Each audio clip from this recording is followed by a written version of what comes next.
A city does not usually wake up to the sound of its own foundation shifting. In Pozzuoli, they felt it. Not a distant tremor, but the ground itself moving beneath their feet. Walls cracked, stone fell, families ran into the streets in the dark. Some never went back inside. A magnitude 4.4 earthquake, the strongest in 40 years, followed by over 150 aftershocks. And beneath it all, the Earth is still rising, 2 centimeters every month, not stopping, not slowing. Because below this city, something is building pressure, something that has done this before, something that once nearly erased us. To learn about it, remain with us until the end. Because this documentary is going to be an eye-opener for you. 74,000 years ago, the Earth did something that almost erased us. Long before cities, before language took shape, before history could be written or remembered, there existed a vast, quiet landscape in what is now Sumatra.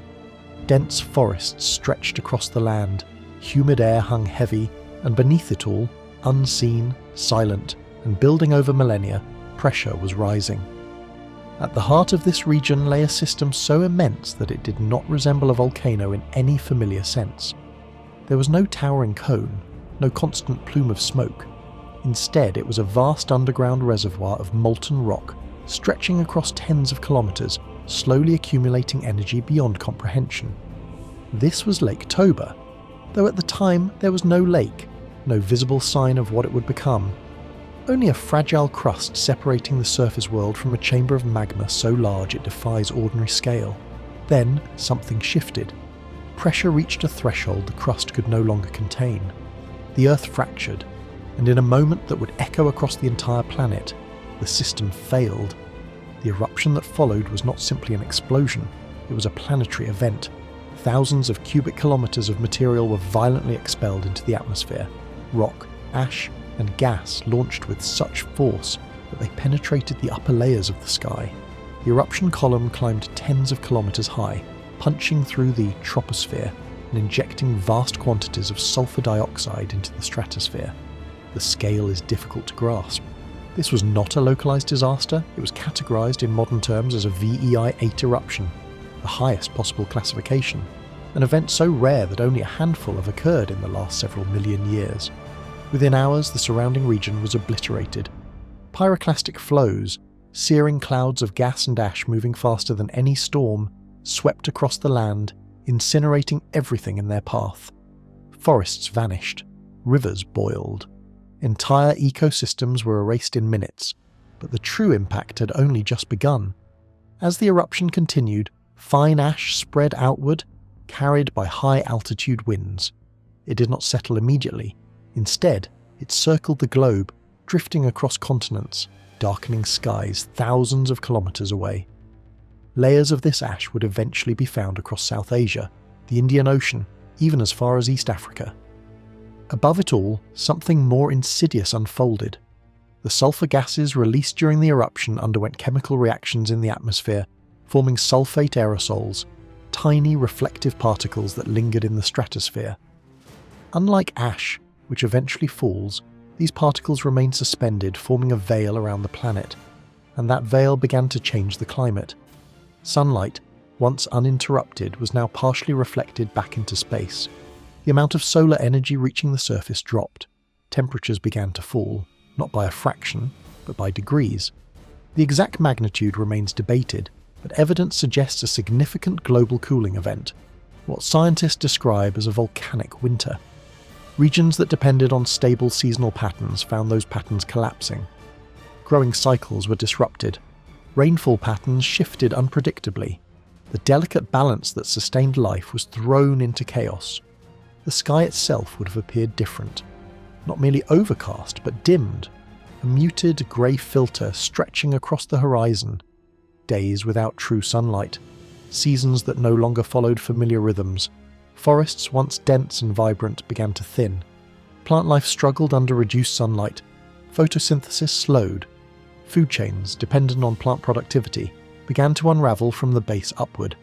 Animals that relied on these ecosystems faced a sudden scarcity. Some migrated, many did not survive. And among them, barely distinguishable from the rest of the biosphere, were early humans.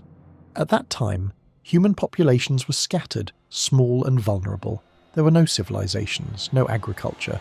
Survival depended entirely on the immediate environment, on plants, on animals, on stability. Toba removed that stability. Evidence drawn from ice cores, deep cylinders extracted from ancient glaciers, reveals distinct layers of sulfate deposits corresponding to this period. These layers serve as a chemical fingerprint of the eruption, confirming the massive injection of volcanic material into the atmosphere. Sediment cores from across the Indian Ocean and South Asia reveal thick deposits of ash, fine grey remnants of the explosion that settled slowly over months and years. But perhaps the most intriguing evidence lies not in geology, but in genetics. Modern human DNA shows signs of a bottleneck, an abrupt reduction in population size at some point in the distant past. While the exact cause remains debated, one hypothesis suggests that events like the Toba eruption may have contributed to this narrowing of genetic diversity. The idea is stark, that at some point the number of humans alive may have dropped dramatically, reduced to small, isolated groups struggling to survive in a world that had suddenly become colder, darker, and less predictable. It is not a certainty. Science rarely offers certainty at this scale, but the possibility remains that the human story, as it exists today, passed through a moment of extreme fragility, a moment when extinction was not theoretical, but close. Imagine that world. The sky dimmed for years, the air cooler, harsher, food scarce, landscapes altered, survival no longer guaranteed from one season to the next. No understanding of what had happened, no warning, no explanation. Only the reality of a changing world and the necessity to endure it. And yet, somehow, humans did endure, not because they controlled the environment, not because they predicted what was coming, but because enough survived, enough adapted, enough persisted through conditions that pushed the limits of what a species could withstand. From those survivors, every human alive today descends, which leads to an unsettling realization. The Earth is capable of events that operate on a scale far beyond human systems, far beyond infrastructure, beyond planning, beyond control. Events that do not negotiate, that do not consider consequence, that simply occur when the underlying conditions demand it. Toba was not an anomaly in the sense of being impossible. It was an expression of a system, a planetary mechanism that, given enough time and pressure, will repeat. The forces that produced that eruption have not disappeared. The processes that allowed pressure to build beneath the surface still exist. Magma still rises, gas still accumulates, crust still fractures under stress. The Earth has not become stable, only our perception of it has. And so the question remains quietly, beneath everything we understand about the world, if the planet has done this once, what happens when it decides to do it again? Subscribe to our channel if these types of questions intrigue you. For a long time, that question was easy to dismiss.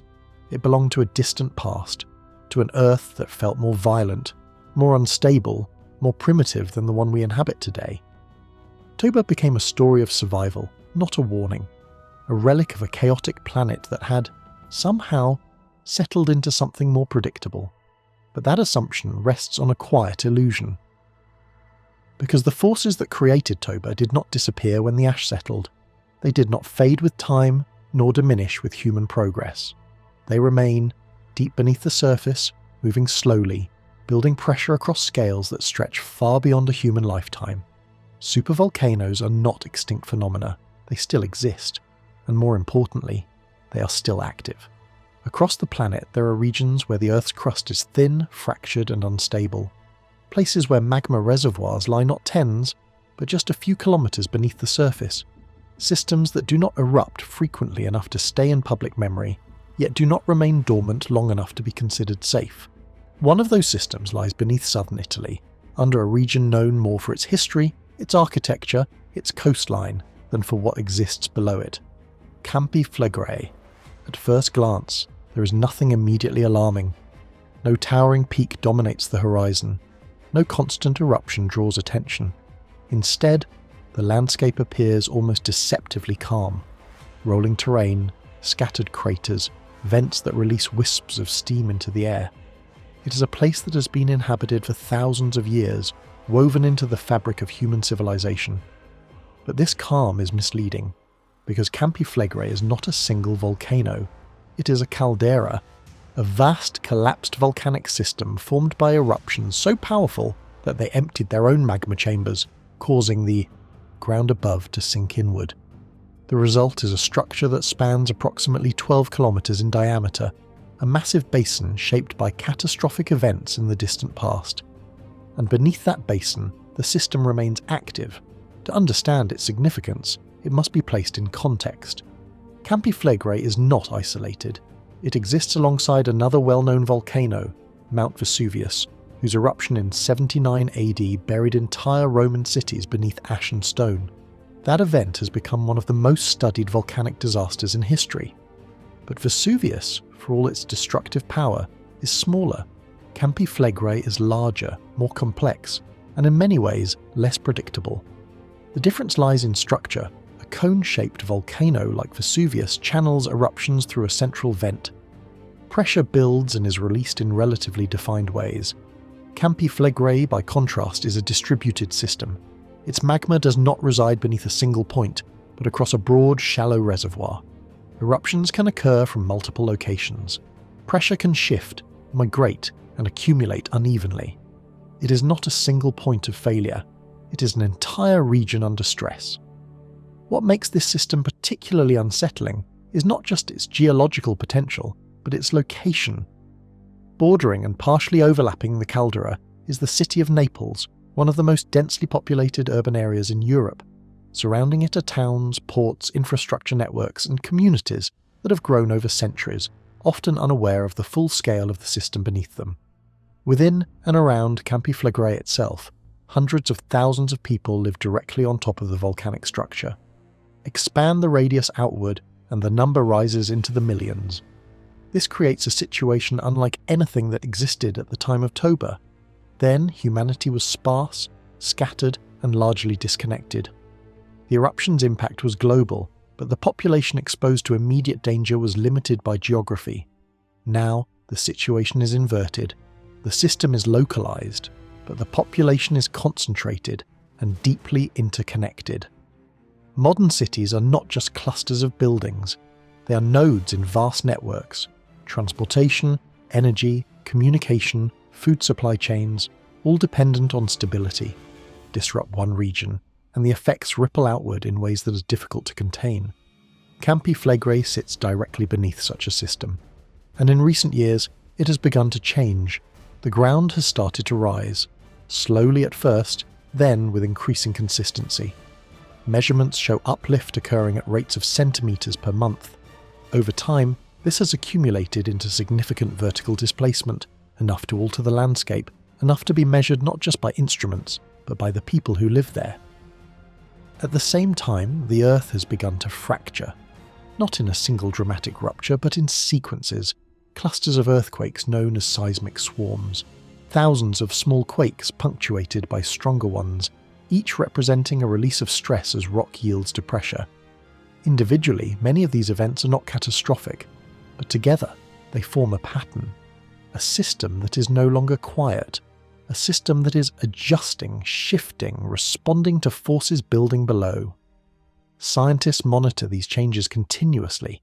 Networks of sensors track ground deformation with millimeter precision. Seismic instruments record even the faintest tremors.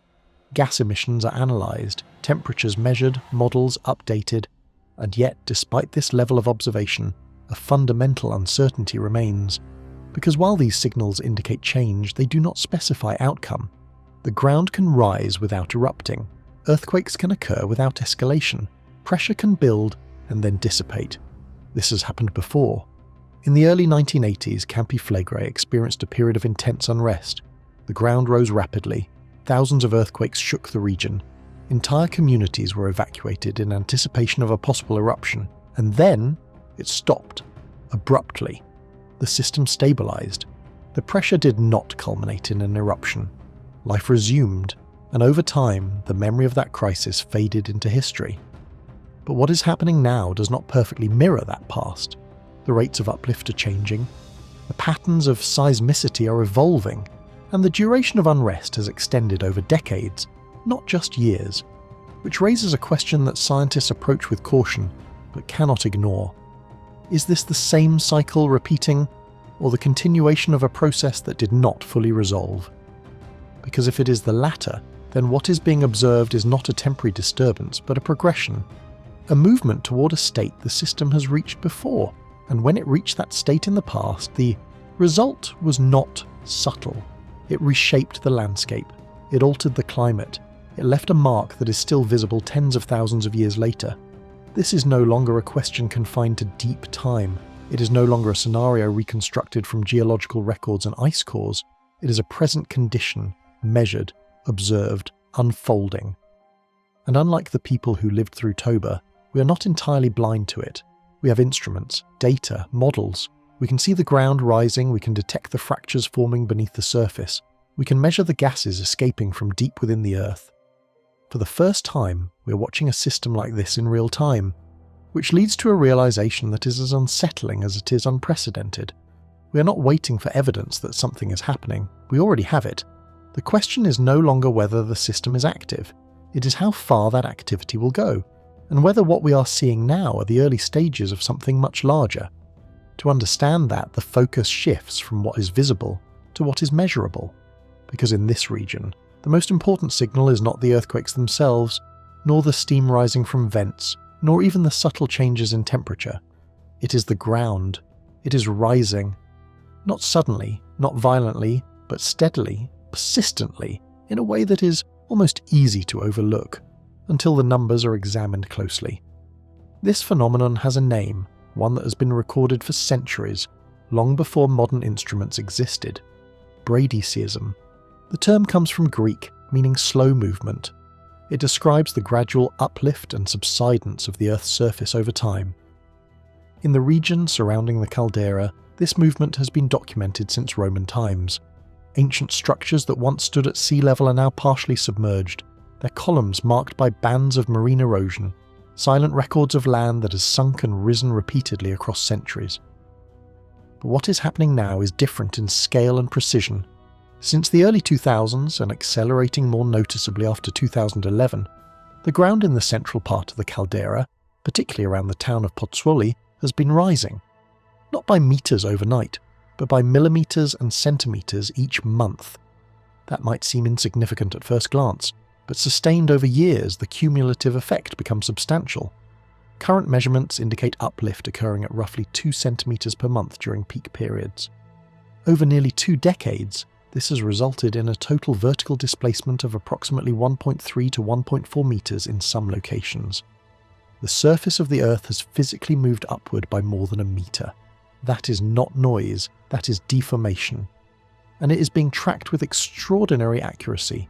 Satellite-based radar systems, capable of detecting changes as small as a few millimeters, map the ground continuously.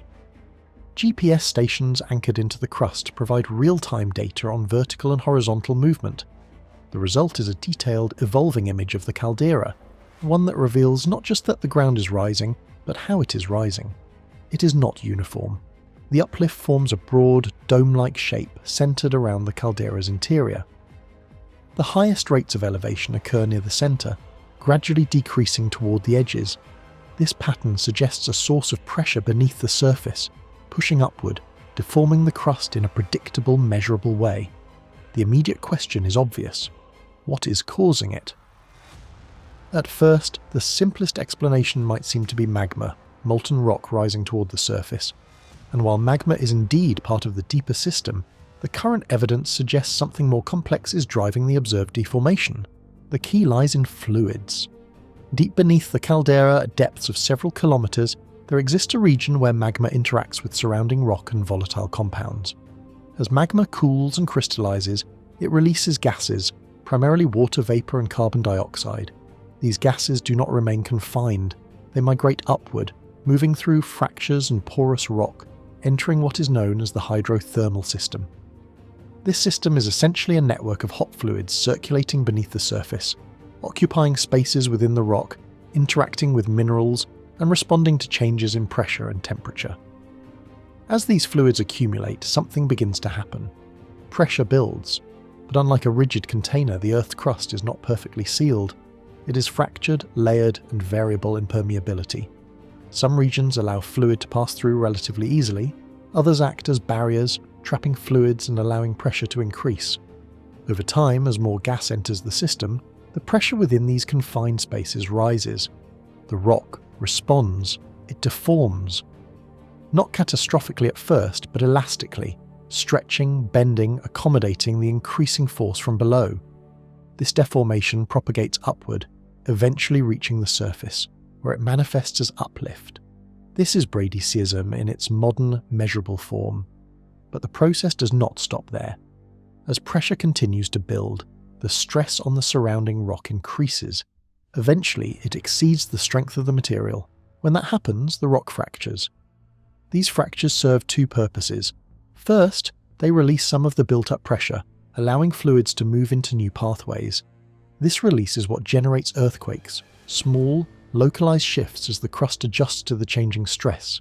Second, they create new conduits, allowing fluids to migrate further upward.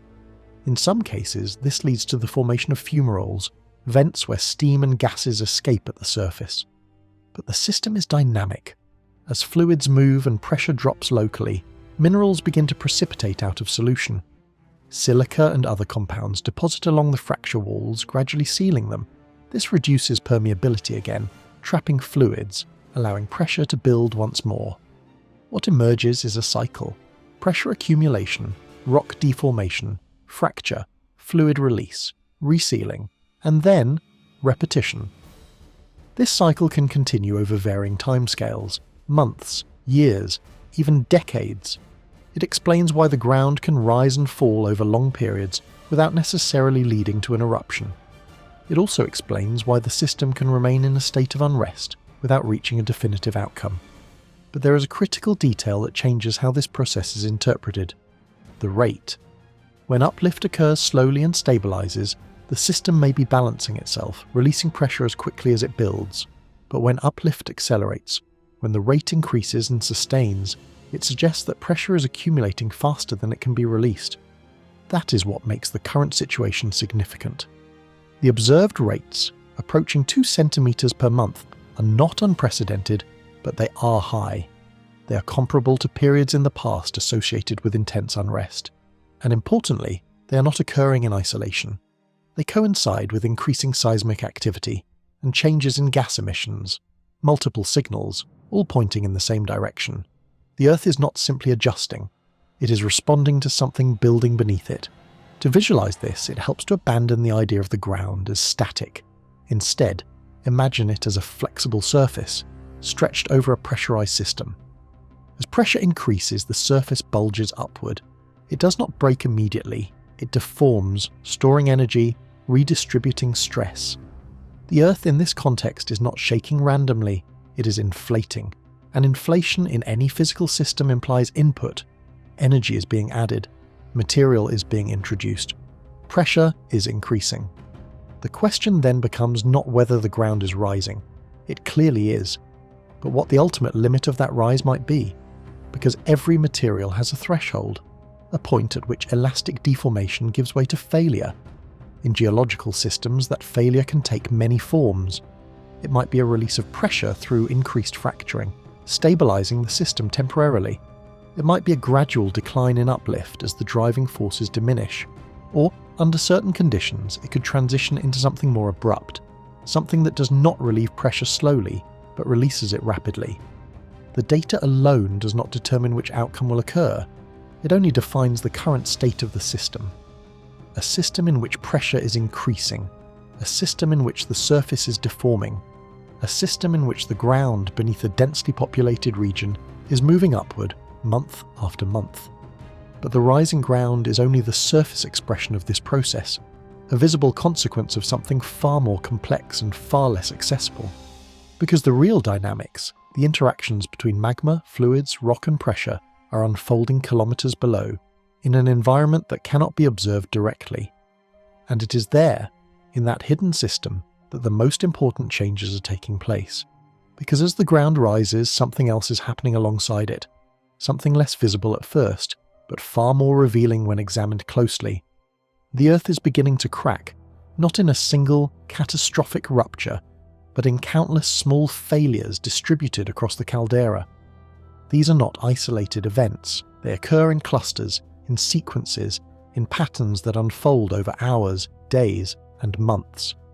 This phenomenon is known as a seismic swarm. Unlike a typical earthquake sequence where one large event is followed by diminishing aftershocks, a swarm behaves differently. There is no single dominant quake. Instead, there are hundreds, sometimes thousands, of smaller earthquakes occurring in rapid succession, often without a clear beginning or end. At Campi Flegrei, these swarms have become increasingly frequent. Since around 2018, the number of recorded earthquakes has risen sharply. What were once occasional tremors have evolved into sustained sequences. In recent years, monitoring systems have detected thousands of events annually, with peaks reaching into the hundreds, sometimes even over 1,000 earthquakes in a single month. Individually, many of these earthquakes are small. Some are so subtle they are only detectable by sensitive instruments. But their collective behaviour tells a different story. They are not random. Each quake represents a moment when the stress within the rock exceeds its strength. A fracture forms or shifts. Energy is released. The crust adjusts. When viewed as a whole, these events map out the internal structure of the caldera in motion. They trace the pathways where stress is accumulating, where pressure is being transferred, where the rock is beginning to fail. One of the most important characteristics of these earthquakes is their depth. The majority occur at relatively shallow levels, often less than 3 kilometers beneath the surface. This is significant because shallow earthquakes have a more direct relationship with surface deformation and hydrothermal activity. They are not distant tectonic events occurring deep within the Earth's mantle. They are intimately connected to the processes unfolding within the upper crust of the volcanic system. This proximity means two things. First, the stress changes. Driving these earthquakes are occurring close to the surface, within the same region that is experiencing uplift. Second, the energy released even in moderate events can have noticeable effects at ground level, shaking buildings, cracking walls, unsettling the people who live above. But beyond the immediate impact, the pattern of these earthquakes reveals something more important. They are increasing, not just in frequency, but in magnitude. Historically, many of the seismic events at Campi Flegrei have been relatively low in magnitude, but in recent years, stronger earthquakes have begun to appear within these swarms. Events reaching magnitudes of 4.0 and above have become more common, with some reaching 4.4 to 4.6. These are not extreme by global seismic standards, but within the context of a volcanic caldera, they are significant. Because magnitude is not just a measure of energy release, it is also an indicator of scale. Larger earthquakes suggest that larger sections of rock are failing, that fractures are extending further, that stress is not confined to small, isolated pockets, but is affecting broader regions of the crust. To understand this process, it helps to think of the crust as a solid under tension. As pressure builds from below, driven by fluid expansion, gas accumulation, and thermal effects, the rock begins to deform. Initially it bends slightly, accommodating the stress, but rock, unlike flexible materials, has limits. When those limits are reached, it breaks. At first, these breaks may be small, microfractures forming within localized zones, but as stress continues to accumulate, these fractures can grow.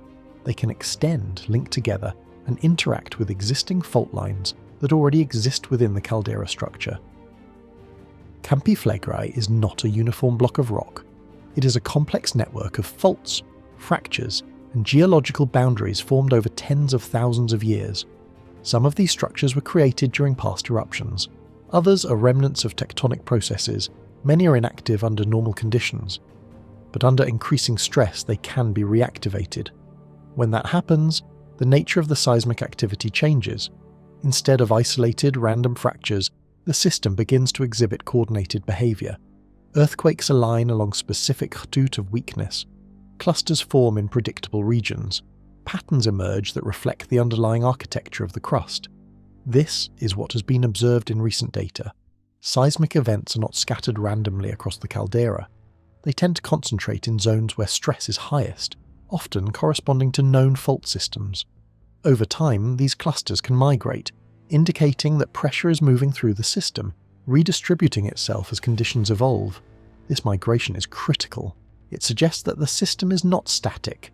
The pressure is not confined to a single location. It is dynamic, shifting, finding new pathways, exploiting weaknesses in the crust. And as it does, the structure of the rock changes. Each fracture, each earthquake slightly alters the mechanical properties of the surrounding material. Fractured rock is more permeable. It allows fluids to move more easily.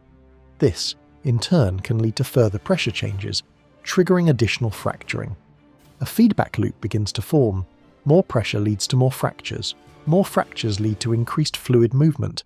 Increased fluid movement leads to new pressure distributions, and the cycle continues. From a purely observational standpoint, this might appear as noise, a chaotic series of small earthquakes without a clear pattern. But when analysed in detail, it reveals something far more structured. It is the sound of a system under stress. It is the signal of rock approaching its limits. This is why seismic swarms are taken seriously in volcanic monitoring. They are not just indicators of activity, they are indicators of change. They show that the internal state of the system is evolving, that the balance between pressure and strength is shifting, that the conditions beneath the surface are not stable. And when this behaviour persists, when swarms become more frequent, when magnitudes increase, when patterns become more organised, it suggests that the system is moving toward a critical state, a point where small changes can have larger consequences, where the difference between stability and failure becomes increasingly narrow. This does not mean that a catastrophic event is imminent. Geological systems can remain in such states for extended periods, releasing energy gradually, adjusting without crossing into eruption. But it does mean that the margin for stability is being tested. The rock is being stressed, the faults are being activated, the fractures are growing, and the system is responding. This is not random noise, it is not background activity, it is structural failure in progress. And recently, the scientists have begun to analyse this behaviour with greater precision, using advanced modelling, high-resolution seismic data, and new computational techniques. They have identified something beneath the caldera that adds a new layer of concern, a structure that may be guiding this activity, a boundary that may be concentrating stress, a feature that was not fully understood before, and its implications are still being explored. Because beneath the caldera, hidden within the fractured crust, scientists have begun to identify a structure that changes how this entire system is understood. Not a single fault, not a random scattering of cracks, but something far more organised. A ring, a circular boundary of weakness that appears to encircle the central uplift zone of Campi Flegrei. A structure formed not recently, but during the violent events that created the caldera itself, when massive eruptions emptied the magma chamber and the overlying lard collapsed inward, leaving behind a vast depression defined by fractures along its edges. These fractures did not disappear with time. They remained, buried beneath layers of rock and sediment, part of the deep architecture of the system. For years, their role in the current unrest was not fully understood. But recent seismic analysis, enhanced by more precise data and computational models, has begun to reveal their significance. The earthquakes are not just occurring within the caldera, they are aligning, tracing out segments of this circular structure, activating portions of what is now referred to as a ring fault system, a boundary that effectively outlines the zone where the crust is most vulnerable, where the stress from below is most likely to concentrate. This changes the interpretation of everything observed so far, because instead of viewing the uplift and seismic activity as diffuse processes occurring across a broad area, it suggests that the system has a geometry, a framework through which stress is being distributed and, more importantly, focused. Stress does not accumulate evenly in geological systems.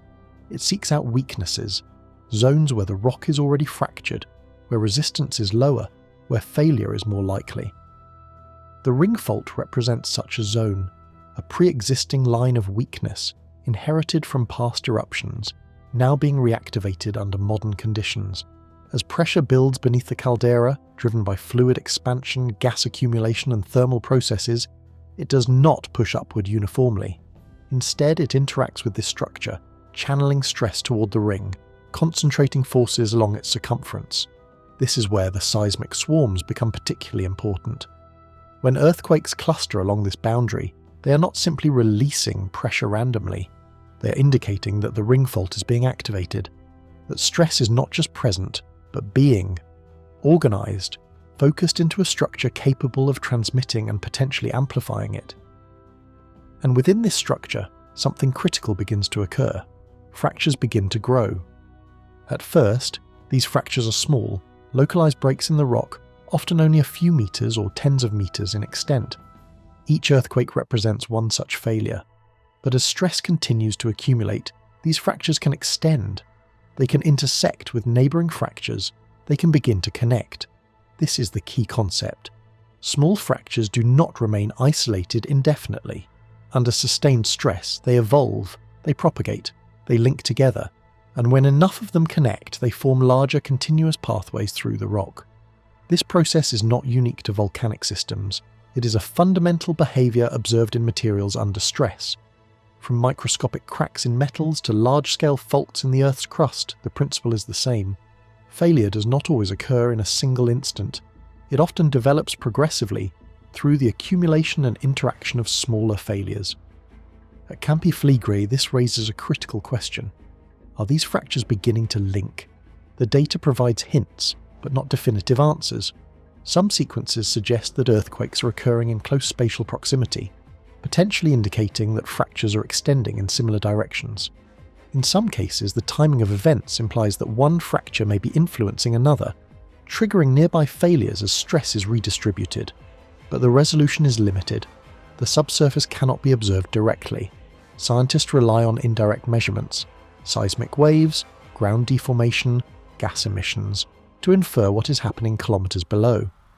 This creates uncertainty, because the difference between isolated fractures and connected ones is profound. If fractures remain isolated, the system can continue to release pressure incrementally. Small earthquakes dissipate energy. Fluids move through limited pathways. The system remains active but contained. But if fractures begin to connect, the behavior changes. A connected fracture network creates permeability. It allows fluids, hot, pressurized gases and liquids, to move more freely, more rapidly, and over larger distances. Pressure that was once confined can now redistribute more efficiently. In some cases, this can stabilize the system, relieving localized stress. In other cases, it can do the opposite. It can create a pathway for deeper, more pressurized material to move upward.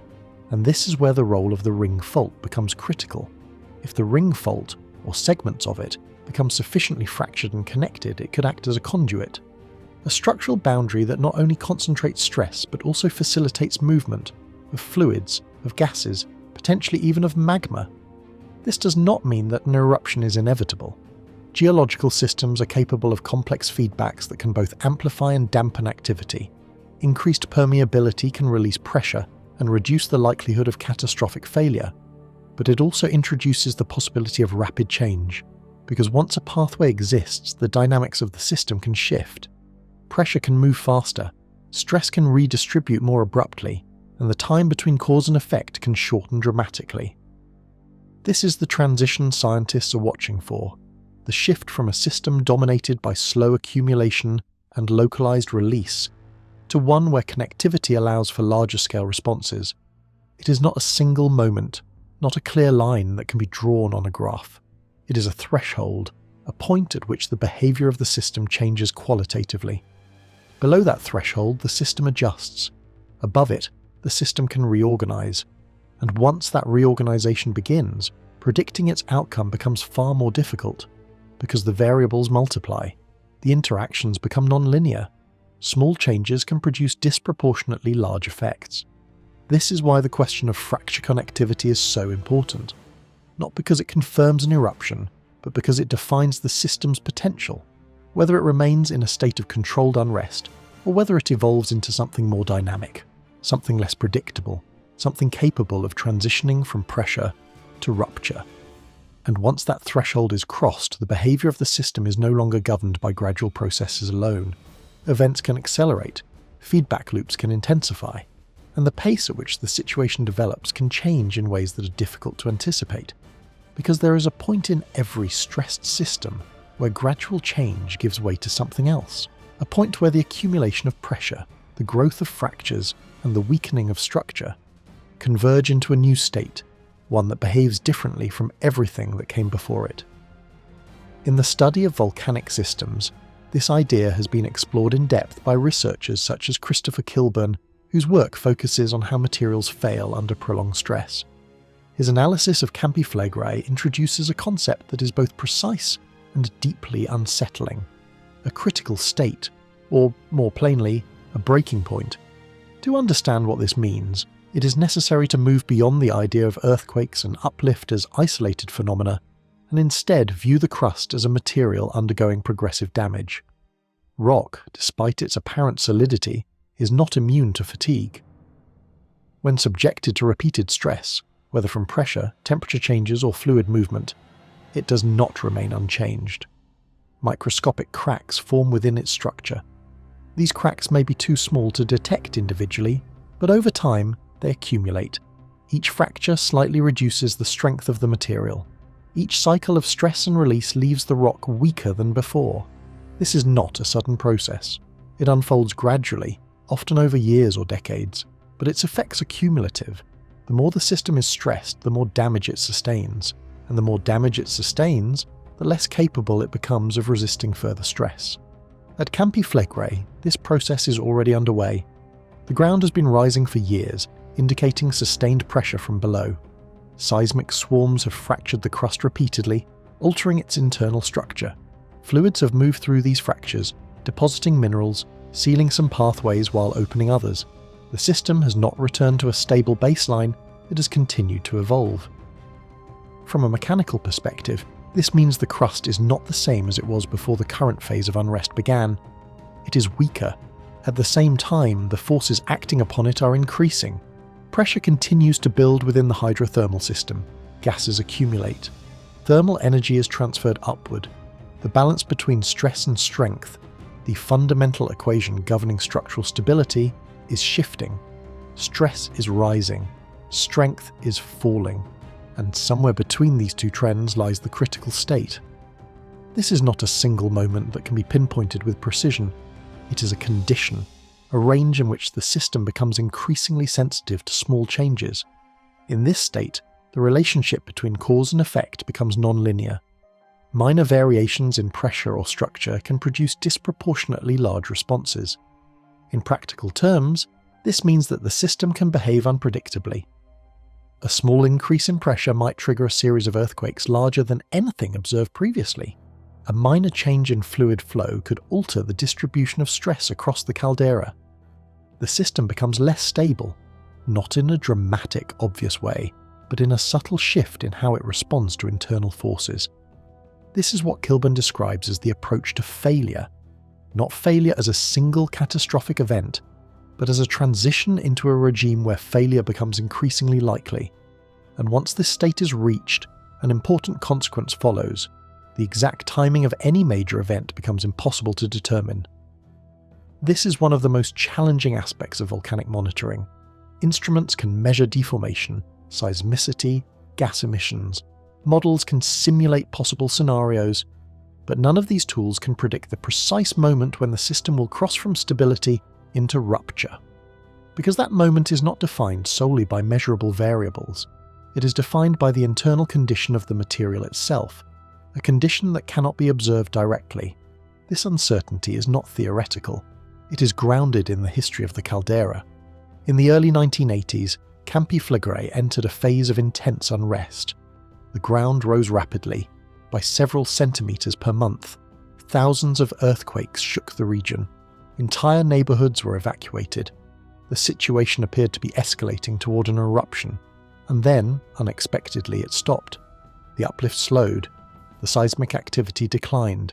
The system stabilized without erupting. This event remains one of the most important reference points for scientists studying the caldera. It demonstrates that significant deformation and seismicity do not necessarily lead to eruption, that the system is capable of absorbing stress, redistributing it, and returning to a state of relative equilibrium. But it also introduces a critical uncertainty. Was that stabilization a permanent resolution, or a temporary pause? Because the current phase of unrest does not exist in isolation. It follows decades of subtle activity, building upon the changes that occurred during and after the 1980s crisis. The crust that exists today has already been stressed, fractured, and altered by previous events. It is not starting from zero. This raises a question that cannot be answered definitively. Is the system repeating a familiar cycle, one that will eventually stabilize again? Or is it continuing along a trajectory that was only partially expressed before? If it is the former, then the current unrest, however intense, may eventually subside. The ground may stop rising, the earthquakes may diminish, the system may return to a quieter state, at least temporarily.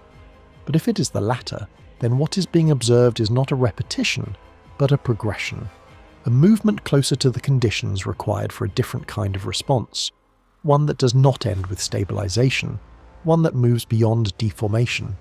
This distinction is subtle, but it is fundamental, because the processes that drive uplift and seismicity are not separate from those that drive eruptions. They are part of the same system, operating at different stages. Deformation reflects pressure, seismicity reflects fracture. Together, they describe a system under stress. An eruption, in this context, is not an unrelated event. It is one possible outcome of that stress, a release of energy that occurs when the system can no longer contain what is building within it. This does not mean that an eruption is imminent. The transition from critical state to eruption involves additional factors: magma movement, pressure thresholds, permeability changes. It is a complex process with multiple pathways, but it does mean that the conditions being observed are not neutral. They are directional. They indicate a system evolving under increasing stress with decreasing structural resistance. And as long as those trends continue, the system moves closer to a point where its behavior may change, not gradually, but decisively. Because if the current phase does not resolve as it did in the past, if the uplift continues, if the fractures expand, if the stress continues to rise while the rock continues to weaken, then the next phase is not simply more deformation. It is not just more earthquakes. It is something that operates on a different scale entirely. A transition from contained processes to open ones, from internal adjustment to external release, from pressure building beneath the surface to that pressure finding a way out. What are your thoughts so far about this disaster? Share with us in the comments section. If that transition were to occur, the form it takes would depend on how the system fails and where that failure initiates. Volcanic eruptions are not singular events. They are a spectrum of possible behaviors shaped by the state of the magma, the configuration of the crust, and the pathways available for pressure release. At Campi Flegrei, that spectrum is unusually wide. Because this is not a simple volcanic cone with one central vent. It is a caldera system, an ancient collapsed chamber with multiple fractures, fluid pathways, and interconnected zones of weakness. When such a system transitions toward eruption, the outcome is not predetermined. It can manifest in several distinct ways, each with radically different consequences. The first and often least energetic possibility is a phreatic eruption. This type of event is driven not by magma reaching the surface, but by heat interacting with groundwater. As magma or hot rock heats underground water, the water rapidly flashes into steam. That steam expands violently, fracturing surrounding rock and ejecting debris without the magma itself necessarily erupting. Phreatic explosions can occur suddenly, without clear surface warning. They are typically localized, but they can still be highly destructive in their immediate vicinity. Rock, ash, and superheated steam are expelled with explosive force, often creating craters or enlarging existing vents. In a system like Campi Flegrei, where hydrothermal activity is already significant, this is one of the more plausible near-surface expressions of unrest. It reflects a shallow failure of the system, energy released through steam pressure rather than deep magma ascent. But it is not the most consequential scenario. A deeper and more significant possibility involves a magmatic eruption. This occurs when magma itself rises through the crust, reaching shallower depths, or even breaking through to the surface. Unlike phreatic explosions, magmatic eruptions involve molten rock, dissolved gases, and fragmented volcanic material. The eruption becomes sustained, driven by the expansion of gases as pressure decreases near the surface. In this scenario, the behavior of the system changes dramatically. As magma ascends, it fragments into ash and volcanic particles. These materials are ejected into the atmosphere in a rapidly expanding column. The column can reach tens of kilometers in height, penetrating into the upper atmosphere where winds begin to disperse material across wide regions. The immediate hazard zone is defined by proximity. Near the vent, the most destructive force is not ash, but pyroclastic density currents. These are fast-moving, ground-hugging flows composed of hot gas, ash, and volcanic debris. Temperatures within these flows can range from 300 to 700 degrees Celsius. They move at speeds that can exceed those of the strongest hurricanes, but with far greater density and thermal energy.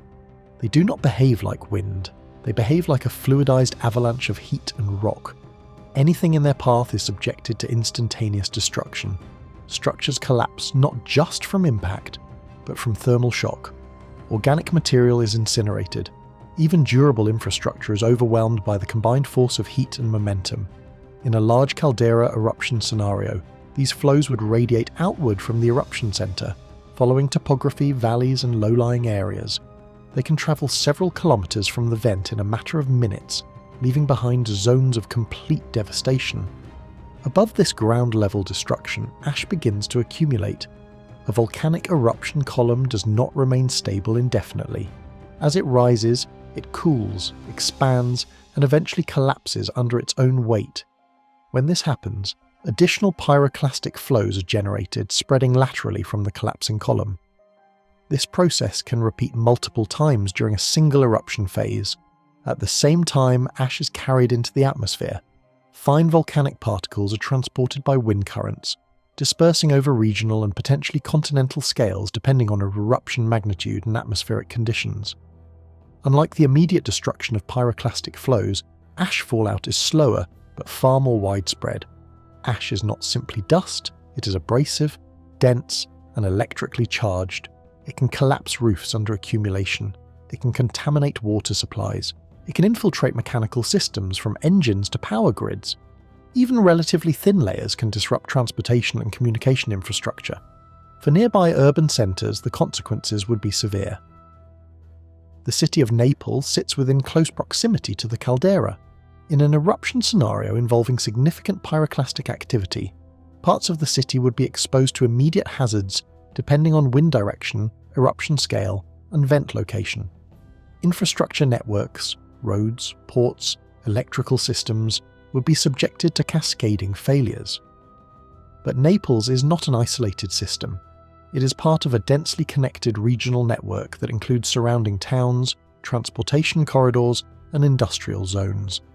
Disruption in one area would propagate outward through supply chains, emergency systems, and population displacement. Evacuation itself would present a complex challenge. Millions of people live within the broader risk zone of Campi Flegrei. The density of population, combined with limited evacuation routes constrained by geography and infrastructure, creates a scenario where rapid mass movement becomes logistically difficult under ideal conditions, let alone during seismic disruption or ashfall. However, even these severe regional impacts do not represent the upper bound of the system. Because in the geological record, Campi Flegrei has demonstrated the capacity for much larger scale events. Caldera-forming eruptions are rare, but they represent the most extreme end of volcanic behaviour.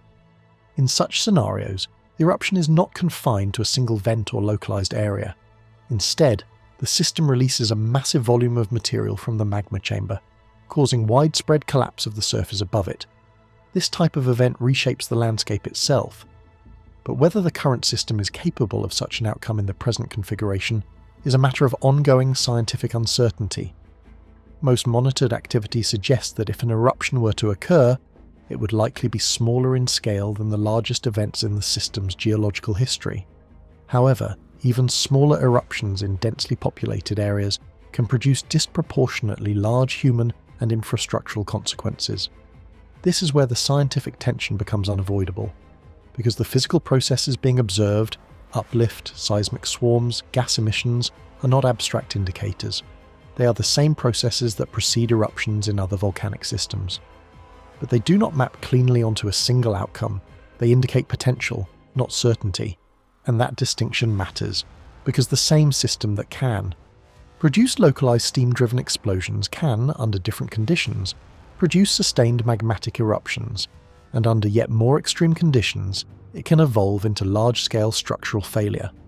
What determines which path is taken is not a single variable, but the interaction of many: pressure, permeability, magma composition, fracture connectivity, and timing, all of which are currently changing, all of which are being actively monitored, and all of which remain at a fundamental level uncertain.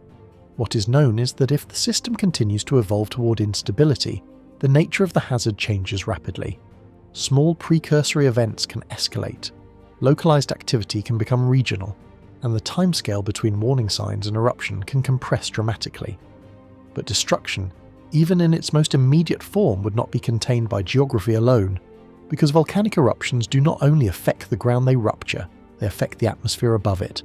And that is where the next layer of consequence begins, because once volcanic material enters the atmosphere, the scale of impact stops being local, it stops even being regional, it becomes atmospheric, governed not by geography on the ground, but by wind currents high above it, jet streams that circulate around the northern hemisphere, distributing particles across vast distances with no regard for political boundaries or infrastructure. In the case of a significant eruption at Campi Flegrei, the first hours would define the initial dispersal pattern. An eruption column rising tens of kilometers into the stratosphere would inject ash and sulfur compounds directly into high-altitude wind systems. From there, the material would be entrained into fast-moving air currents that circle and shift across Europe. The jet stream is not static. It meanders, accelerates, and changes direction seasonally. But once volcanic ash enters this system, it behaves differently from ordinary atmospheric particles. It is fine enough to remain suspended for extended periods, yet dense enough to gradually settle over time. This combination allows it to travel far from its source, while still eventually returning to the surface. The immediate effect would be a dispersal pattern shaped by atmospheric conditions at the moment of eruption. In some scenarios, ash would be carried northeast across the Balkans. In others, it could drift toward Central Europe or spread across the Mediterranean basin. Under certain conditions, it could even reach northern regions of the continent, depending on the height of injection and prevailing winds. But regardless of direction, the outcome is consistent in principle. A broad, thinning veil of volcanic material spreading across multiple countries. This is not a single catastrophic zone. It is a gradient of impact.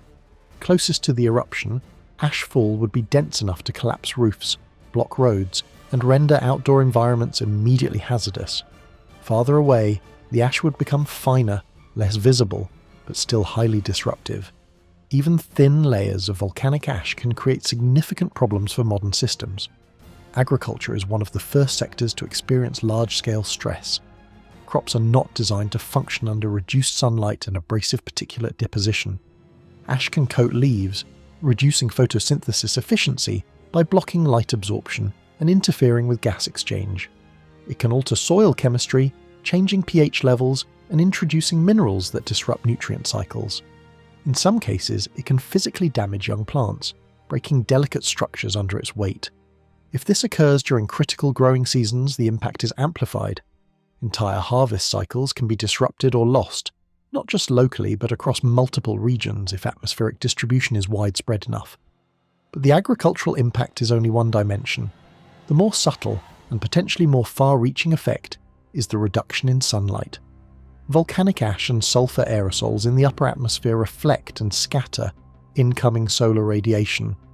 This reduces the amount of energy reaching the Earth's surface.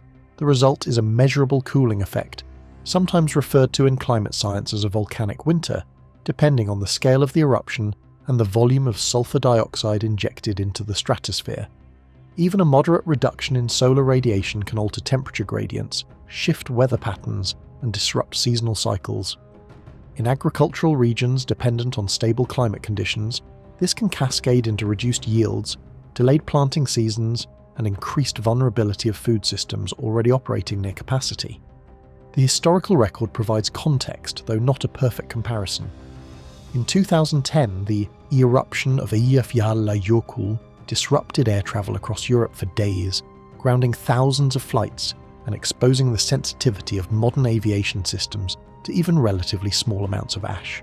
That event was not a large eruption by volcanic standards, but it demonstrated how quickly infrastructure designed for efficiency can fail when exposed to atmospheric contamination. Now scale that event up by orders of magnitude, not a single localized ash plume, but a sustained injection of material into the upper atmosphere over days or weeks. The difference is not linear. it is exponential in consequence. Air travel would be among the first systems to experience widespread disruption. Jet engines are highly sensitive to volcanic ash, because the particles can melt within the high-temperature environment of the engine, then solidify on cooler components, leading to mechanical failure. This is not a theoretical risk. It is a known operational constraint in aviation safety. The next layer is maritime and land logistics. Ports, rail hubs, and highways form an interconnected network designed for continuous flow. They are optimized for efficiency, not interruption. When air transport halts, pressure shifts onto these remaining systems, but they are not designed to absorb sudden, continent-wide surges in demand. Containers begin to accumulate at ports. Trucking capacity becomes strained. Rail networks prioritize essential goods, creating bottlenecks elsewhere. Warehousing systems operating on just-in-time principles begin to fail under storage overload. What appears at first as delay quickly evolves into fragmentation. Goods do not move evenly. Some regions receive supply, others experience gaps, and those gaps begin to matter more than the total volume of goods available. This is where the second-order effects emerge. Because modern supply chains are not linear, they are networked systems with tightly coupled dependencies. A shortage in one category can cascade into multiple others. For example, a disruption in fuel distribution affects transportation. Transportation affects food distribution. Food distribution affects labor availability. Labor availability affects energy maintenance. Each system depends on the others functioning within narrow margins. When those margins are disrupted simultaneously by atmospheric conditions, the system begins to behave differently. Not like a machine with a broken part, but like a network losing synchronization. Energy systems are particularly sensitive to this kind of stress. Power grids rely on real-time balancing between supply and demand. Fuel-based generation depends on consistent delivery of inputs. Renewable sources depend on environmental stability. Even nuclear and hydroelectric systems rely on operational continuity and cooling infrastructure that can be affected indirectly by supply chain stress or atmospheric conditions. Ashfall itself can impact energy infrastructure in subtle but compounding ways. Solar efficiency decreases due to reduced irradiance and particulate accumulation. Cooling systems face increased demand in some regions due to temperature anomalies, while others experience reduced efficiency due to infrastructure strain. Maintenance schedules are disrupted when logistics fail, leading to delayed repairs and increased vulnerability to secondary faults. None of these effects are individually catastrophic, but they are not occurring individually, they are occurring simultaneously. And that simultaneity is what changes the system behavior. This is where the concept of fragility becomes unavoidable. Modern civilization is not built as a collection of isolated systems. It is built as an interconnected framework, where each component depends on others functioning within expected parameters. This interdependence creates efficiency, but it also creates sensitivity. In network theory, this is known as a tightly coupled system. In such systems, the removal or degradation of a single node does not remain localized. It propagates. It forces other nodes to compensate, and if enough stress is introduced, those compensatory mechanisms themselves begin to fail. In simpler terms, remove one critical node and the effects spread, not in a straight line, but across the network. This is why volcanic ash is not just a geological event, it is a systemic stressor. It does not destroy infrastructure directly at continental scale. Instead, it alters the conditions under which infrastructure operates, pushing multiple systems outside their design tolerances at the same time. And when multiple systems are pushed beyond tolerance simultaneously, the distinction between cause and effect begins to blur. Delays become shortages, shortages become reallocations, reallocations become competition, competition becomes instability. At this stage, the system is no longer operating under normal equilibrium conditions. It is operating in a state of constrained adaptation. Each subsystem is trying to maintain function while compensating for disruptions in others. But there is a limit to compensation, because adaptation requires resources, and those resources, fuel, labor, logistics, time, are themselves affected by the disruption. This creates feedback loops. The system begins to spend increasing effort maintaining baseline function, which reduces its ability to absorb new shocks, which increases the likelihood of further disruption, which requires even more effort to stabilize, and so the cycle intensifies. What begins as a geological event becomes an atmospheric disturbance. What becomes an atmospheric disturbance becomes a logistical constraint. What becomes a logistical constraint becomes systemic stress. And that stress propagates through every interconnected layer of modern infrastructure. Not uniformly, but unevenly, creating zones of stability and instability that shift over time. This is not collapse in a singular sense, it is degradation of coherence, a loss of synchronization between systems that were never designed to operate under simultaneous stress of this magnitude. And yet, even at this stage, one critical layer remains above it all. Because while logistics fail, and supply chains strain, and infrastructure adapts under pressure, there is still one system that defines the boundary conditions for everything below it. The atmosphere itself, and it is beginning to change. It will change to the point that global winter becomes our reality. What do you think about this? Share with us in the comments section, and share it with those who are interested in the science of survival. At first, it is not experienced as winter in the traditional sense. There is no single moment where the world flips into darkness. Instead, it begins as a subtle atmospheric distortion, light that no longer behaves normally. The sky loses clarity, sunlight becomes diffused, as if passing through an invisible veil, shadows soften. Colour saturation drops slightly, but persistently. Days feel visually weakened, even when temperatures remain unchanged on the surface. This is the early optical signature of a stratospheric aerosol layer forming. When a large explosive volcanic system injects sulfur dioxide into the upper atmosphere, it does not behave like ground-level pollution. It rises into the stratosphere, where weather systems cannot easily remove it. There, it undergoes chemical transformation, converting into sulfate aerosols, fine particulate matter capable of scattering incoming solar radiation back into space. This is the mechanism behind volcanic cooling events. During the eruption of Mount Tambora in 1815, this process was strong enough to produce the so-called year without a summer in 1816. Global temperatures dropped measurably. Crop failures were recorded across Europe, North America, and parts of Asia. Frost events occurred in months that historically should have been warm, but Tambora, significant as it was, still represents a mid-range extreme compared to a super-eruption like Toba. The eruption of Lake Toba approximately 74,000 years ago is associated with the most extreme volcanic forcing event in the recent geological record. The scale of sulfur injection is estimated to have been orders of magnitude larger than any eruption in recorded human history. That matters because radiative forcing is not linear at extreme concentrations. The climate system responds differently when thresholds are crossed. In simplified terms, more aerosols do not just mean slightly more cooling.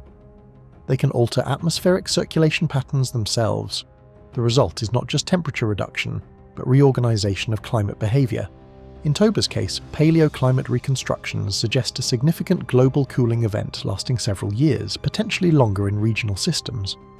Ice core data from Greenland and Antarctica show elevated sulfate layers corresponding to this period, indicating widespread atmospheric distribution of volcanic aerosols. The consequence is a reduction in incoming solar radiation reaching the surface. Less solar energy means reduced photosynthetic efficiency. Reduced photosynthesis means agricultural stress. But agriculture does not fail instantly. It degrades through compounding thresholds. Growing seasons shorten, rainfall patterns shift, soil temperatures drop below optimal germination ranges. Frost events become more frequent in regions that are not adapted to them. In modern agricultural systems, this is not just an environmental issue, it is a systemic one. Global food production is highly optimized. It depends on predictable seasonal cycles, stable temperature bands, and consistent precipitation patterns. Even small deviations, on the order of 1 to 2 degrees Celsius, can significantly affect yields for staple crops such as wheat, rice, and maize. A volcanic cooling event introduces variability at a scale that is not easily absorbed. But here is where the science becomes more complex. Volcanic winter is not a uniform global phenomenon, it is spatially uneven. Some regions experience stronger cooling due to atmospheric circulation patterns, while others may experience relatively muted effects. Ocean-atmosphere interactions redistribute heat in ways that can partially offset or amplify local conditions. Monsoon systems can weaken or shift. Jet streams can alter their paths, This is why the term global volcanic winter can be misleading if interpreted too literally. It is not a single global temperature drop applied evenly across the planet. It is a perturbation of the climate system that produces regionally variable outcomes. In some regions, agricultural collapse could be severe and rapid. In others, impacts may be delayed or partially buffered. This variability is critical when considering modern global food systems, because today's agricultural network is not local. It is globalized and interdependent. Grain reserves, fertilizer production, and food distribution operate through international trade networks. A failure in one major producing region can create demand shocks elsewhere. If multiple regions experience simultaneous yield reductions, the system does not simply scale down, it destabilizes. Food prices become volatile, export restrictions increase, strategic reserves are drawn upon unevenly, and the buffering capacity of the global system begins to erode. However, despite these well-established mechanisms, there is still significant scientific uncertainty when translating a Toba-scale eruption into precise modern outcomes. One of the primary uncertainties lies in aerosol injection height and duration. The climate impact depends heavily on how long sulfur compounds remain in the stratosphere, how they distribute globally, and how quickly they are removed through atmospheric processes. Another uncertainty lies in ocean buffering capacity. The oceans can absorb and redistribute heat, potentially dampening some cooling effects, but this introduces delayed feedbacks that are not fully predictable. Cloud dynamics add another layer of complexity. Aerosols can influence cloud formation in ways that either enhance cooling or partially offset it depending on particle concentration and atmospheric conditions. Because of these interacting variables, climate models produce a range of possible outcomes rather than a single deterministic scenario. Some simulations suggest significant but temporary global cooling. Others suggest more prolonged regional disruptions. None can fully constrain the system due to the non-linear nature of atmospheric chemistry and climate feedback loops at extreme forcing levels. This is the core scientific tension. We understand the mechanisms individually. We can model parts of the system with increasing precision. But we cannot fully predict the integrated behavior of the Earth system under a super-eruption event with complete confidence. And that uncertainty becomes more important than the average outcome, because in systems of high consequence, the range of possible outcomes defines the risk more than the median expectation. This brings the discussion back to Toba, not as historical curiosity, but as an empirical reference point for what Earth is capable of producing under rare but physically possible conditions. The geological record confirms that such events have occurred. The atmospheric record confirms their climatic effects. And biological evidence suggests that life on Earth, including early human populations, narrowly persisted through that interval, which leads to the most difficult scientific position of all.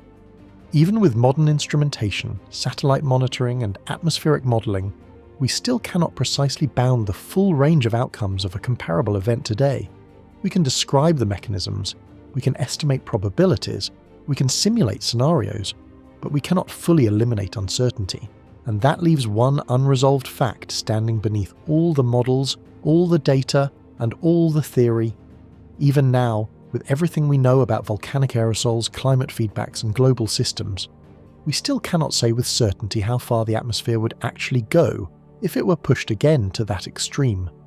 Across the entire Campi Flegrei system and similar caldera structures, modern science has achieved something unprecedented in human history. Continuous, high-resolution observation of a supervolcanic system in near real time. This includes dense seismic networks capable of detecting micro-earthquakes deep beneath the surface, GPS and INSAR satellite systems that measure ground deformation down to millimeter-scale shifts, and geochemical monitoring stations that analyze volcanic gas emissions such as sulfur dioxide and carbon dioxide. Together, these systems form a layered observational framework that, in principle, should allow us to understand the internal state of the system with extraordinary precision, and in many ways they do. We can observe deformation patterns as magma chambers pressurize surrounding rock. We can detect changes in gas composition that indicate new pathways opening between deep reservoirs and shallower hydrothermal systems. We can map seismic swarms that trace stress redistribution through fractured rock volumes. We can even correlate uplift episodes with periods of increased fluid migration beneath the caldera. But there is a critical distinction between observation and prediction. Monitoring systems excel at describing what the system is doing right now. They are highly effective at identifying trends, anomalies, and evolving stress conditions. What they cannot reliably do is convert those observations into a precise forecast of rupture timing or eruption initiation. This limitation is not due to insufficient data, it is structural. Volcanic systems of this type operate as non-linear, multi-phase physical systems. They involve interacting variables that include fluid pressure, rock mechanics, fracture propagation, gas exsolution, heat transfer, and chemical alteration of surrounding lithologies.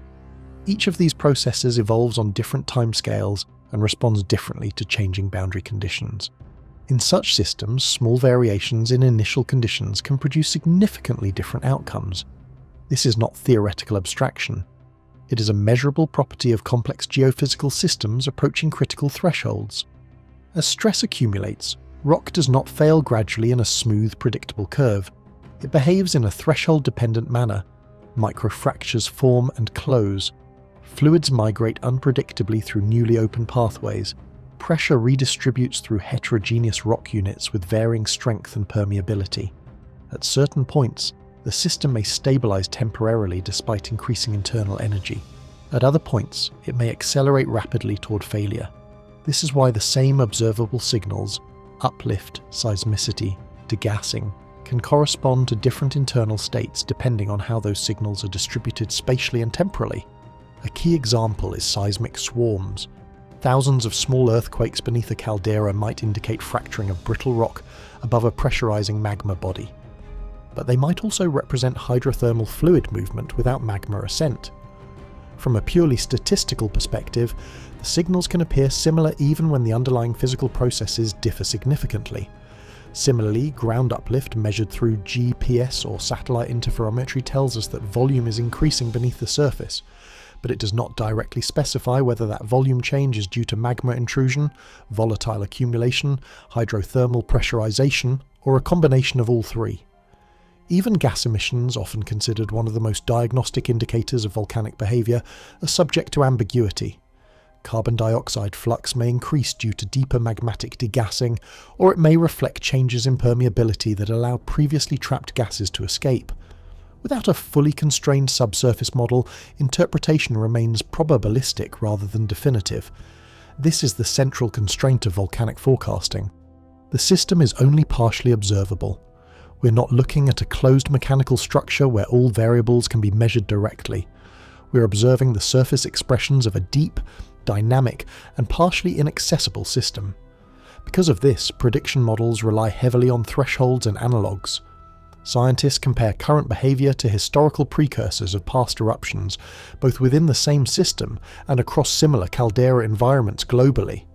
When multiple indicators align, rapid uplift, increasing seismicity, evolving gas composition, the probability of eruption is considered to increase. But probability is not certainty, and critically, there is no universal precursor signature that guarantees eruption within a fixed time frame. Some eruptions are preceded by clear and escalating signals. Others show prolonged unrest that eventually dissipates without eruption. The system can move toward a critical state and then relax, releasing energy. Internally, without catastrophic surface expression. This is what makes systems like Campi Flegrei fundamentally different from engineered systems. In engineered systems, thresholds are designed, tested, and bounded. In natural geophysical systems, thresholds exist but are not precisely knowable in advance. They emerge from the interaction of heterogeneous materials under conditions that cannot be fully replicated or constrained. This is why scientists often emphasize the concept of critical state, rather than prediction. A critical state refers to a condition in which the system is highly sensitive to small perturbations. In such a state, even minor changes in pressure, stress, or fluid movement can determine whether the system stabilizes or transitions into failure. The work of volcanologists such as Christopher Kilburn has been influential in framing this behavior. The key insight is that volcanic systems may approach a point where rock strength is progressively reduced while internal stress continues to increase. At that stage, failure becomes mechanically inevitable in principle, but the timing of that failure remains uncertain. The system is not random. but it is not fully predictable either. It exists in a constrained zone between determinism and uncertainty. Modern monitoring captures this transition zone with increasing clarity.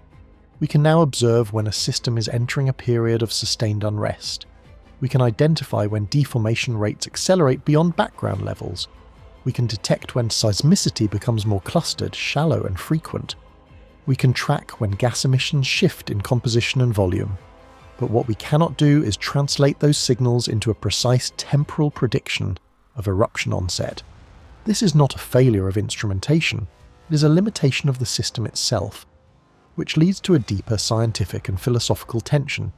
Because if a system can be measured in detail, if its internal dynamics can be partially reconstructed, if its behavior can be described with increasing accuracy, but its future state cannot be precisely determined, then what does it mean to say that we understand it? In physics and engineering, understanding is often associated with prediction. If a system is understood, its behavior under given conditions should be calculable. But in nonlinear geophysical systems approaching critical thresholds, understanding takes on a different meaning. It becomes descriptive rather than fully predictive. It explains mechanisms, identifies probabilities, and constrains possibilities, but does not eliminate uncertainty. This creates an uncomfortable but essential realization. We are not dealing with ignorance, we are dealing with bounded knowledge. And bounded knowledge is not absence of information. It is the recognition that information has limits in what it can resolve. The Earth system does not yield to complete foresight under extreme conditions. It reveals patterns, tendencies, and risks, but not exact outcomes. Which brings the question into sharper focus. If we can measure pressure, track deformation, monitor gas release, and map seismic activity in extraordinary detail, but still cannot determine the precise moment or nature of rupture, then the definition of understanding itself must be reconsidered. And that reconsideration leads to a deeper question that science alone cannot fully resolve. Across the span of human history, our relationship with volcanic systems has transformed in ways that appear almost absolute. For early humans living in the shadow of eruptions like Lake Toba, there was no conceptual framework for what was happening. The sky darkened, ecosystems collapsed, and climate shifted without explanation. Survival, if it occurred, was not the result of anticipation or mitigation. It was adaptation after the fact.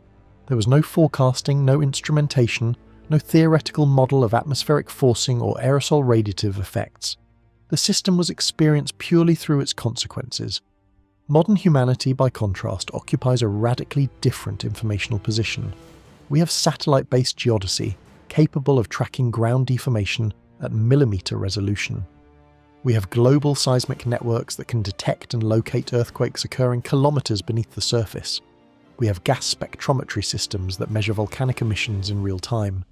We have computational models that simulate magma dynamics, atmospheric dispersal of ash, and even long-term climatic feedbacks.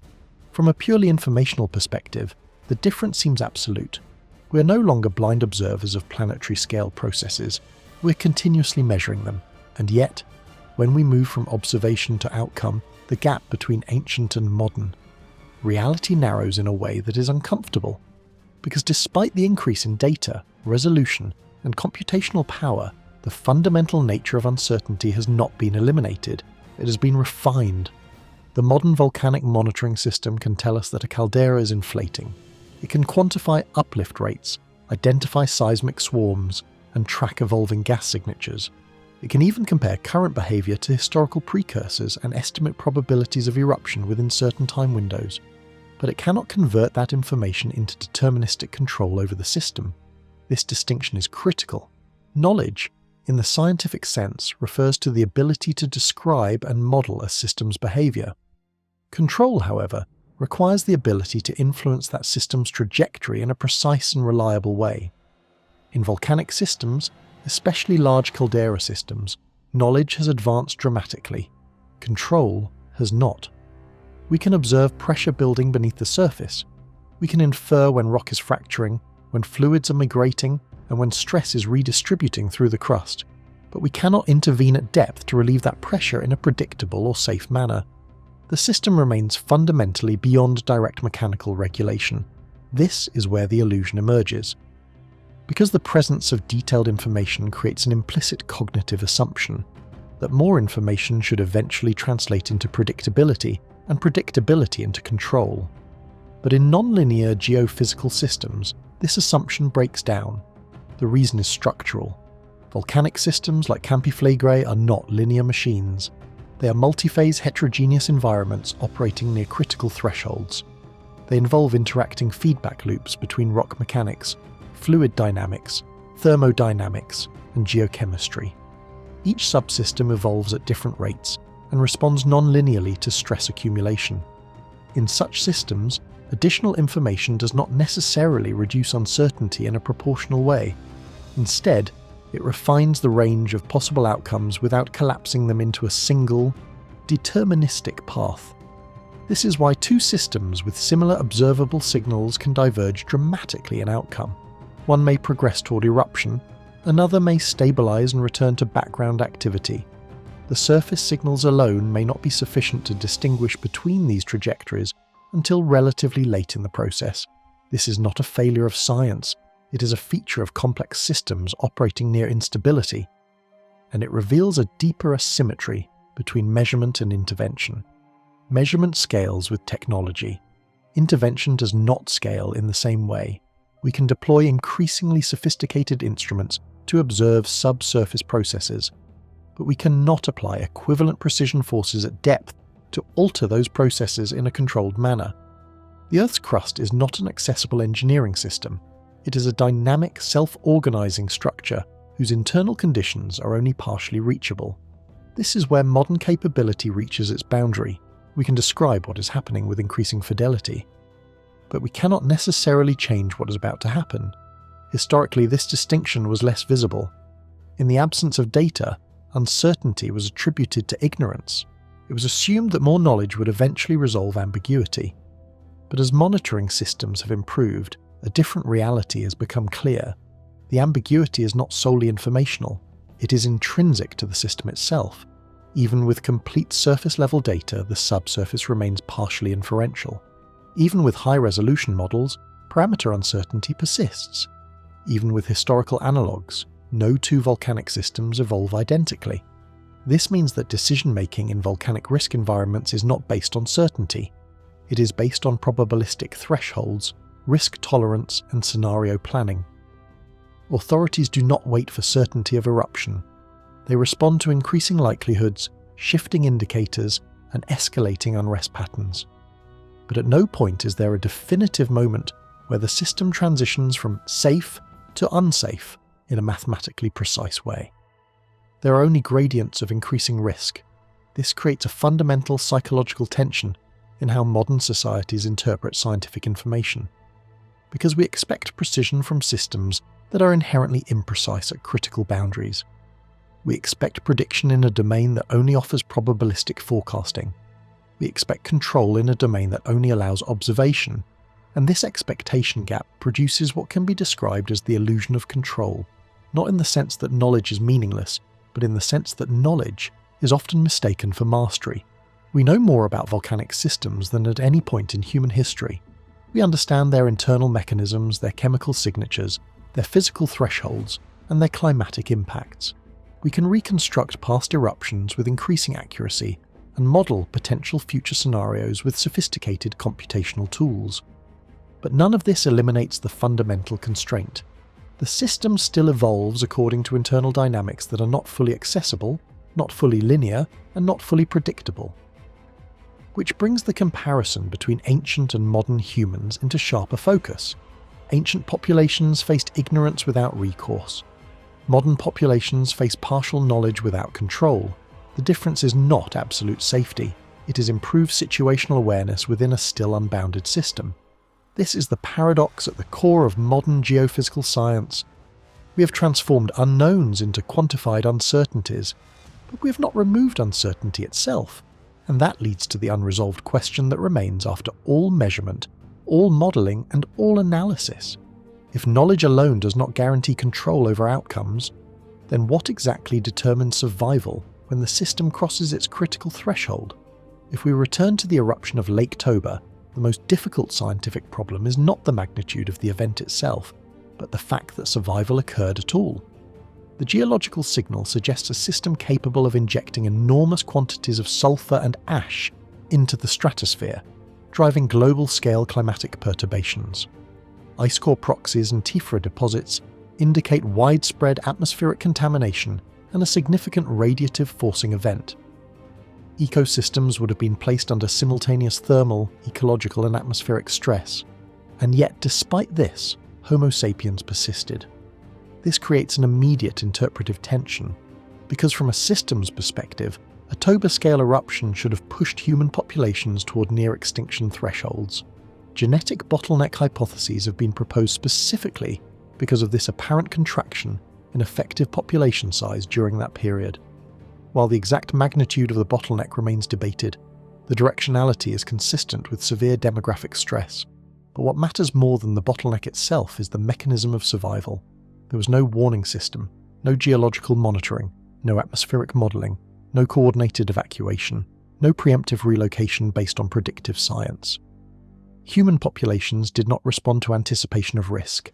They responded to immediate environmental collapse.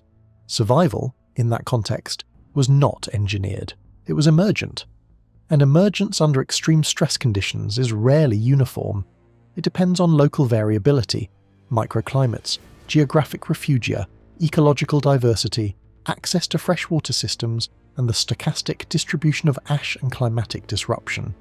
In other words, survival was not evenly distributed across the planet. It was spatially and temporally heterogeneous. Some populations experienced catastrophic collapse. Others persisted in isolated ecological pockets where conditions remained marginally survivable. The difference between extinction and survival was not global resilience. It was local variability interacting with chance.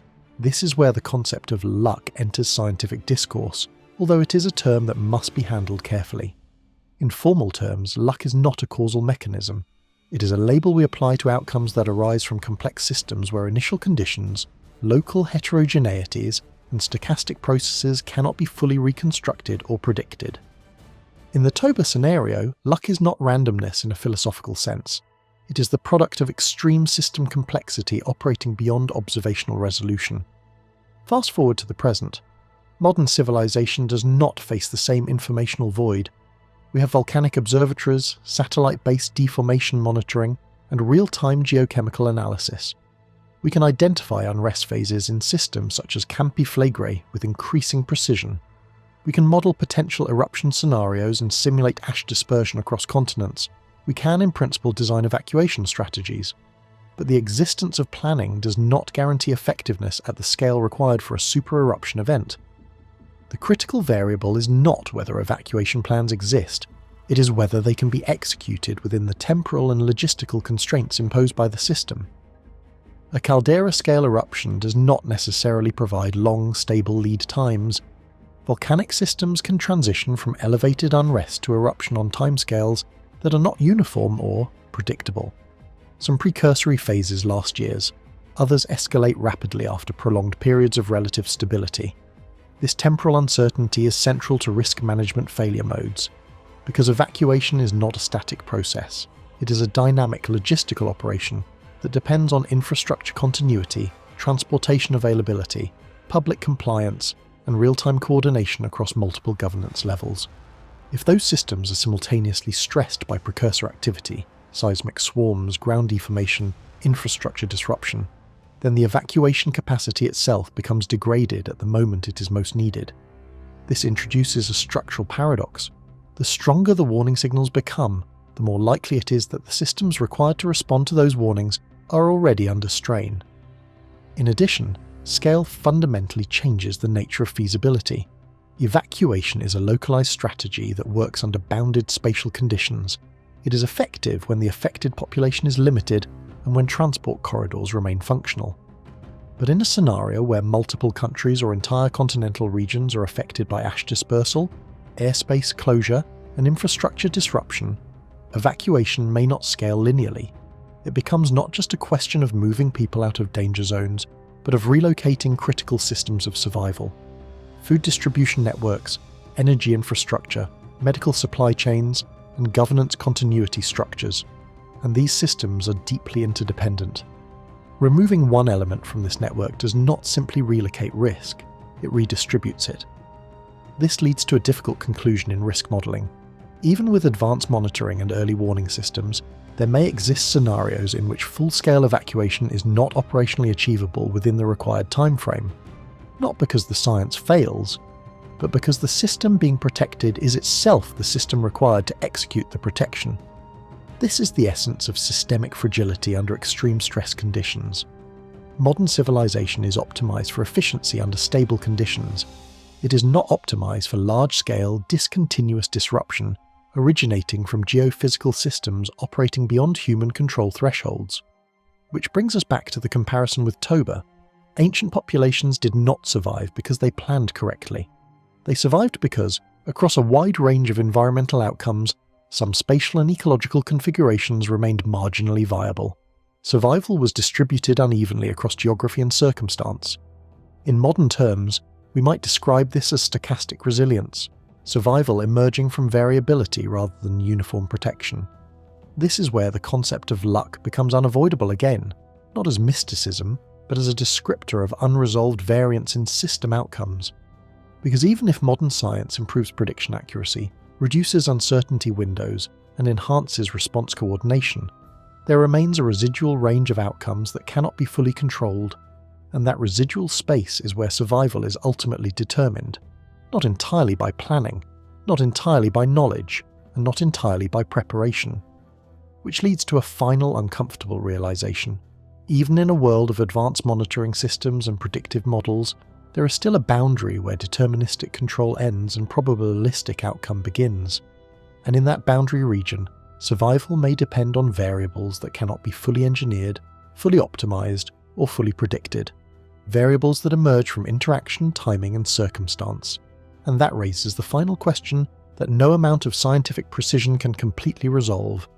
To understand what is unfolding beneath systems like Campi Flegrei, the frame has to be widened beyond volcanology itself. Because a supervolcano is not an isolated geological anomaly.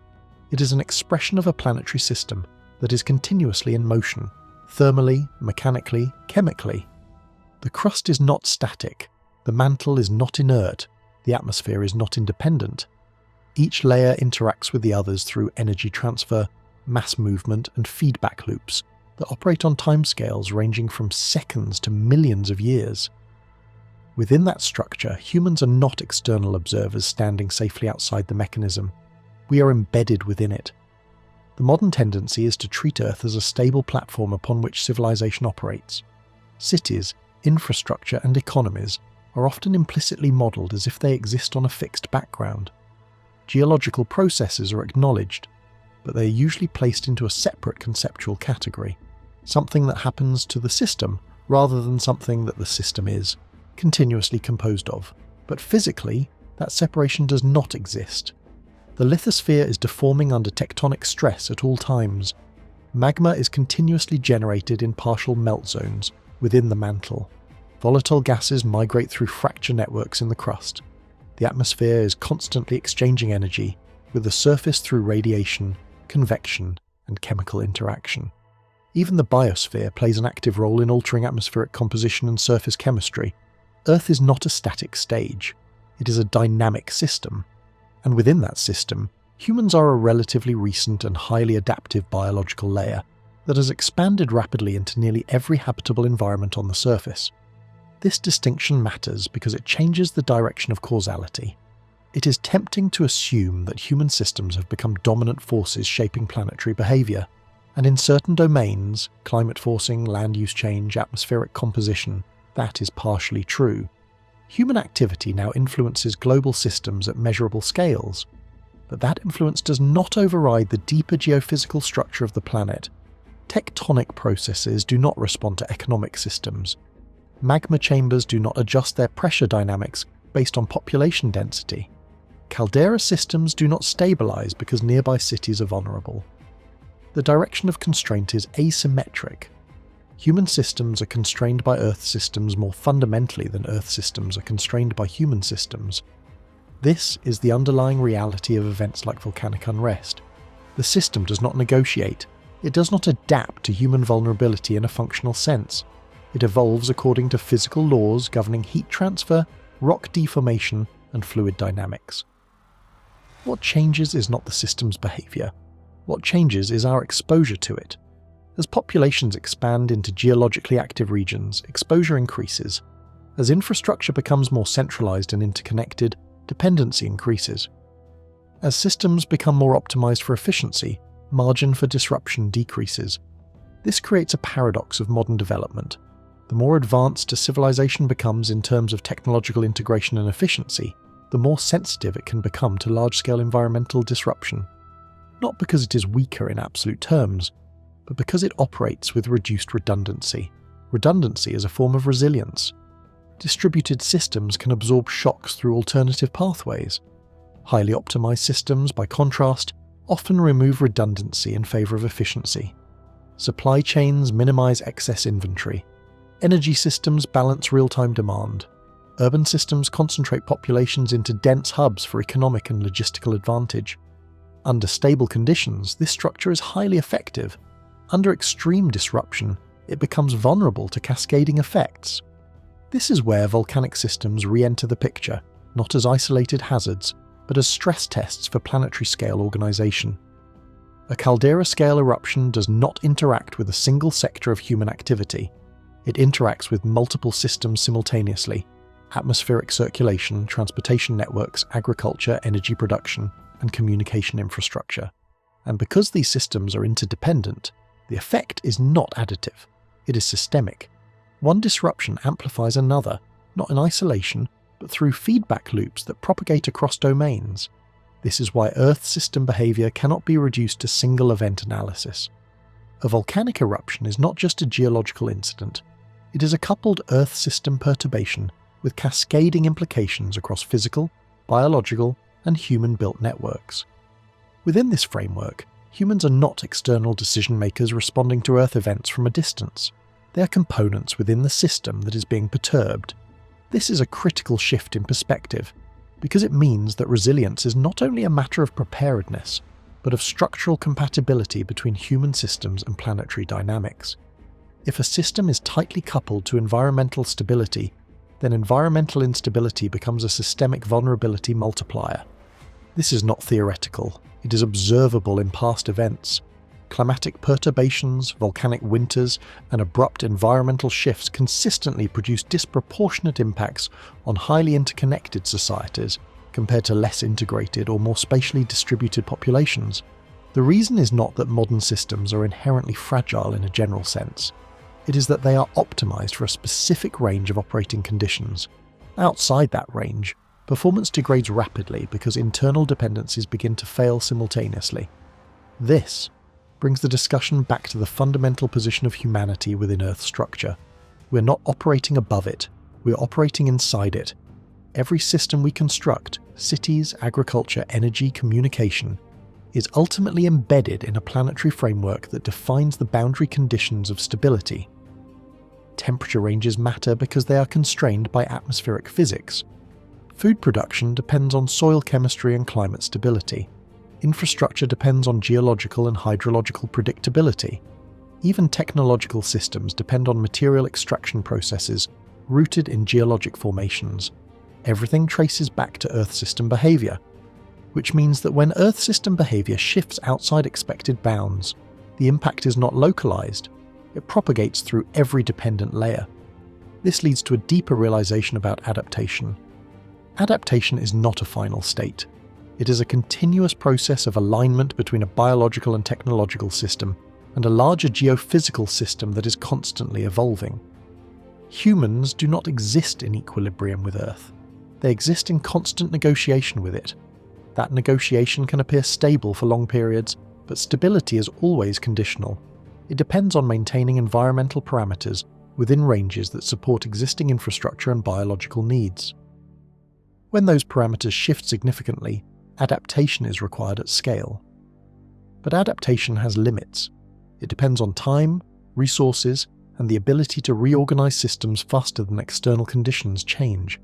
If environmental change exceeds the rate at which systems can adapt, then adaptation fails not because intelligence is insufficient, but because the timescale mismatch becomes too large. This is where the boundary between stability and instability becomes critical, because Earth does not pause its internal dynamics to accommodate external complexity, and in certain scenarios, those dynamics can accelerate beyond human adaptive capacity, which leads to the final unresolved tension in this system view. We are embedded within a planetary mechanism that is both stable over long periods and capable of rapid, extreme transitions under specific conditions. We are not outside it, analysing it from a distance. We are inside it, shaped by its boundaries. And while adaptation has allowed civilization to expand into an unprecedented level of complexity, there remain conditions under which adaptation alone may not be sufficient to maintain continuity. And that leaves the final question not as a scientific endpoint, but as an unresolved boundary between knowledge and control. Are we truly prepared for what comes next? Or are we simply more aware of what we cannot stop?